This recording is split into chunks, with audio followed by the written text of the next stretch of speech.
Vande Maharashtra TV news, आवाज सर्वसामान्यांचा। नाशिक येथे प्रेम विवाहानंतर धर्मांतरासाठी बळजबरी, नाशिकमध्ये धक्कादायक प्रकरण।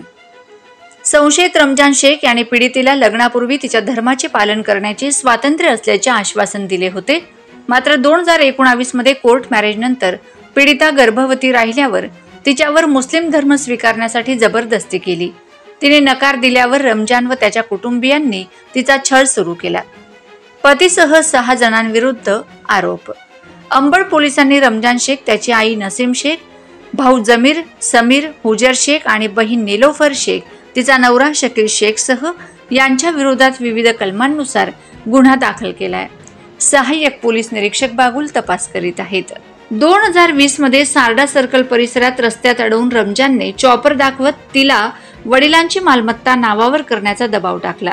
मुस्लिम धर्म न स्वीकारल्यास जीवे मारण्याची धमकी दिली। दुसऱ्या गरोदरपणात तिचा गळा आवळून हत्या करण्याचा प्रयत्नही केला गेला। दुसऱ्या घटनेत सातपूर पोलीस ठाण्यात दाखल तक्रारीनुसार मोहम्मद आलम वय 37 राहणार शमीक नगर याने राजू असे खोटे नाव सांगून पीडितेशी 2013 पासून संबंध ठेवले। लग्नाचे आमिष दाखवत वेळोवेळी शरीर संबंध ठेवले आणि त्यांच्यातील नात्यातून 8 वर्षाची मुलगी झाली। मात्र नंतर मुस्लिम धर्म स्वीकारल्याशिवाय लग्न करणार नाही असे सांगून त्याने पीडितेला घराबाहेर काढल्याचे तक्रारीत नमूद आहे। या घटनांनी प्रेम विवाहाच्या नावाखाली होणाऱ्या फसवणुकीचे आणि धार्मिक जबरदस्तीचे गंभीर वास्तव उघड केले आहे। पोलीस तपास सुरू असून पुढील कार्यवाहीसाठी पीडितांचे जबाब नोंदवले जात आहेत। वंदे महाराष्ट्र टीव्ही न्यूज प्रतिनिधी रामचंद्र ताठे, अंबड। नाशिक शहरामधील सातपूर आणि अंबड पोलीस स्टेशनमध्ये प्रत्येकी एक असे 2 गुन्हे दाखल झाले आणि या दोन्ही गुन्ह्यामध्ये जे आरोपी आहेत त्या आरोपींनी काही महिलांबरोबर म्हणजे लिव्ह इनमध्ये राहत होते आणि ते राहत असताना त्यांना अपत्यप्राप्ती पण झाली आणि त्यानंतर धर्मपरिवर्तन करण्याचा त्यांना जबरदस्ती केली गेली। तसेच दोन्ही प्रकरणांमध्ये जबरदस्तीने शरीर संबंध केल्याचा आरोप आहे।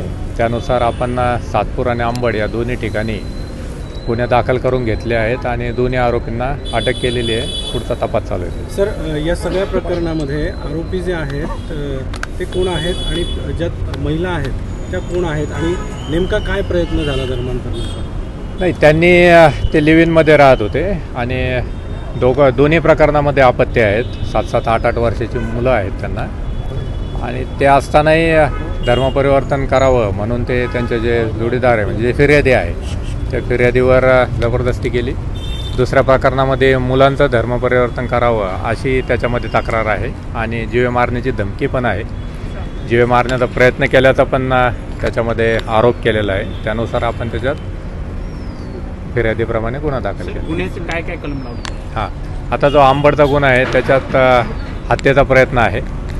त्याच्यात घरगुती हिंसाचार जो आहे की छळ केला, विवाहाचा छळ केला, त्या संबंधी पण त्याच्यामध्ये सेक्शन्स आहेत आणि जबरदस्तीने शरीर संबंध केला म्हणून ती पण सेक्शन त्याच्यामध्ये आपण लावली आहे। पुढे कसा तपास केला जाईल? हा तपास आता जे काही तक्रार सांगितली त्या अनुषंगाने आपला तपास चालू आहे। त्यातली प्रत्येक जी फॅक्ट आहे ती तपासली जाईल आणि त्याच्यानुसार तपास पूर्ण करून न्यायालयामध्ये तसा जो काही अहवाल आहे किंवा दोषारोपपत्र आहे जे असेल ते दाखल केलं जाईल। सर, जे फिर्यादी जे आहेत ते कुठल्या धर्माचे आहेत? फिर्यादी ज्या महिला आहेत दोन्ही त्या महिला हिंदू धर्माच्या आहेत आणि त्यांनी ते तक्रार दिलेली। आरोपी कोणत्या धर्माचे? आरोपी हे मुस्लिम धर्माचे आहेत आणि दोघांनी त्याच्यात विवाह केला किंवा लिव्ह इनमध्ये राहत होते अशी ही फॅक्ट आहे। आणि दोन्ही प्रकरणामध्ये आता जे अंबडचं प्रकरण आहे ते सन 2019 पासून ते बरोबर राहत होते आणि सातपूरचं जे प्रकरण आहे त्याच्यात तर ते 10 वर्षापासून बरोबर राहत होते। सर, यामध्ये असं म्हटलंय की जे फिर्यादी आहेत त्यांना आधी तुम्ही ज्या धर्मात आहात त्या धर्मात राहावं असं म्हटलं तर नंतर हा सगळा प्रकार समोर नाही, त्याच्यामध्ये ती तक्रार आपण घेतलेलीच आहे ना की धर्म बदलण्यासाठी दबाव टाकला आहे। या दोन्हीमध्ये ही तक्रार आहे ती आपण नोंदवून घेतलेली आहे। हे दोन्ही प्रकरणांमध्ये या ज्या दोघी महिला आहेत नाशिकमध्येच राहणार होत्या की वेगवेगळ्या? दिल्लीत ते दोघं राहत होते, तिथून त्यांची ओळख झाली, परंतु आता सध्या दोन्ही प्रकरणामधले लोक हे नाशिकमध्ये राहणार आहे। सर, याच्यामध्ये आरोपी जे आहेत त्यांना अटक केलेली आहेत का?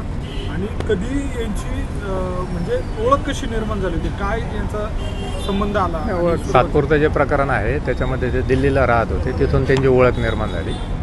आणि आंबडचं आहे ते इथलं प्रकरण आहे आणि दोन्ही प्रकरणामध्ये आरोपी अटकेमध्ये.